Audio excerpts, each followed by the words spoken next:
ওই দিন রাতে বড় আন্টিদের বাসায় সবাই কেন গিয়েছিলাম আর গিয়ে কি করলাম সেই সব মিলিয়ে থাকছে আজকের এই ভিডিওটা। হ্যালো এভরিওয়ান, আসসালামু আলাইকুম। Welcome to my another new blog video. আশা করছি যে যেখান থেকে ভিডিওটা দেখছেন সবাই আলহামদুলিল্লাহ খুবই ভালো আছেন। ঈদের পর কিন্তু সবার বাসায় একটা আয়োজন করা হয়, যেমন আত্মীয় স্বজনের সবাইকে ইনভাইট করা হয়, দাওয়াত করা হয়।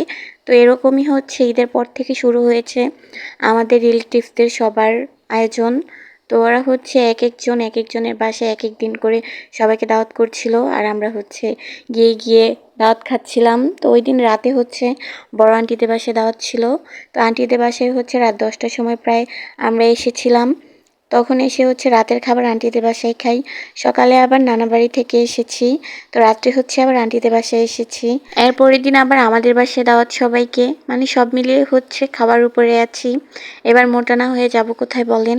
যাই হোক, আন্টিদের বাসায় এসে সবাই মিলে অনেকক্ষণ বসে গল্প করলাম। আর আন্টিরা হচ্ছে আগে নিচতলায় থাকতো, এখন দোতলায় চলে এসেছে। আর তিনতলা কমপ্লিট হলে ওরা সবাই তিনতলায় চলে যাবে। তো এগুলোই হচ্ছে ভাইয়া, তারপর আঙ্কেল ওরা ঘুরে ঘুরে দেখাচ্ছিল যে আসলে বাসাটা করা কেমন হয়েছে। তো আমরা এগুলো দেখে তারপর হচ্ছে সবাইকে এখানে খাবার দেওয়া হয়েছে খাওয়ার জন্যে। তো এখানে হচ্ছে সবাই মিলে একসাথে বসে খাবার খেয়েছিলাম। ফার্স্টেই হচ্ছে আমি আমার মেয়েকে খাইয়ে দিয়েছি, তারপর ওই প্লেটেই আমি খেতে বসেছি। আর এইদিকে হচ্ছে আমি ভিডিও করছিলাম, আর এটা হচ্ছে আমার ভাগ্নি আর হচ্ছে ভাগ্নির হাজব্যান্ড। তো ওরা বলছিল যে আন্টি আমাদেরও একটু ভিডিও করো, তোমাদের ব্লগে আমাকেও একটু নাও। তো এর মাঝে হচ্ছে আমি ওদের একটু ভিডিও করে দিয়েছি। ওরা মাত্র খাবার খেয়ে উঠেছে, তো বলছিল যে আন্টি আমাদের একটু ভিডিও করা, তার জন্যই ওদের ভিডিও করা। তো যাই হোক, ওরা আমার ব্লগ দেখে, তো থ্যাংক ইউ তোমাদেরকে আমার ভিডিও দেখার জন্যে। আর তোমাদের জন্য অনেক দোয়া রইল, তোমাদের দুজনকে একসাথে দেখতেও খুব ভালো লাগে, খুব সুন্দর লাগছে তোমাদেরকে। তো যাই হোক, খাওয়ার মাঝে হচ্ছে আমার দুলাভাই সবাইকে মজু কিনে দিয়েছে। এখানে হচ্ছে আপু এসে আমাকে মজু খুলে দিচ্ছে, সাথে যেন মজু খাই ভালো লাগবে। তো খাওয়ার লাস্ট পর্যায়ে আমি একটু গরুর মাংস নিয়েছিলাম। তো গরুর মাংসর সাথে হচ্ছে আমি ভাত নিয়েছিলাম, ভাত দিয়ে গরুর মাংস দিয়ে খেয়েছি। আমি কিন্তু সবার লাস্টে খেতে বসেছি, তার জন্য সবাই আমাকে বেড়ে বেড়ে খাওয়াচ্ছিল, বোনদের মধ্যে সবার লাস্টে আমি বসেছিলাম। তো সবার খাওয়া শেষ হয়েছে, আর এখানে হচ্ছে আন্টি আম্মু ওরা সাথে বসে খাচ্ছিল।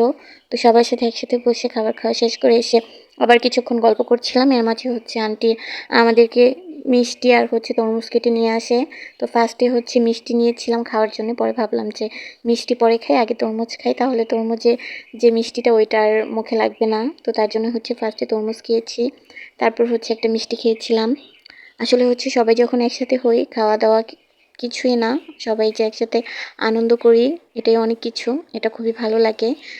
অনেক দিন পর যখন সবাই একসাথে হই, সবার সাথে যে কাটানো সময়টা, এই সময়টা কিন্তু পরে খুবই মিস করা হয়। আর এই ভিডিওগুলো দেখলে তখন ঠিকই মনে পড়ে। তো যাই হোক, খাওয়া দাওয়া শেষ করে আমরা রাতে আবার বাসায় চলে আসি। রাস্তায় একটা মানুষও ছিল না, রাত প্রায় 12টা বাজে। তো তখন হচ্ছে আমরা বাসায় এসেছি, দোকানপাট সব বন্ধ হয়ে গিয়েছিল তখন। আর রাস্তার মধ্যে কোনো মানুষ ছিল না, একটা গাড়িও পাইনি বাসায় আসার জন্যে। তো হেঁটে হেঁটে হচ্ছে বাসায় চলে আসি। আর আমার মেয়ে তো রাস্তা ফাঁকা পেয়ে পুরো রাস্তায় সে দৌড়াতে দৌড়াতে এসেছে, একটুও কোলে ওঠেনি। যাই হোক, আজকের ভিডিওটা এই পর্যন্তই। সবাই ভালো থাকবেন, সুস্থ থাকবেন, আল্লাহ হাফিজ।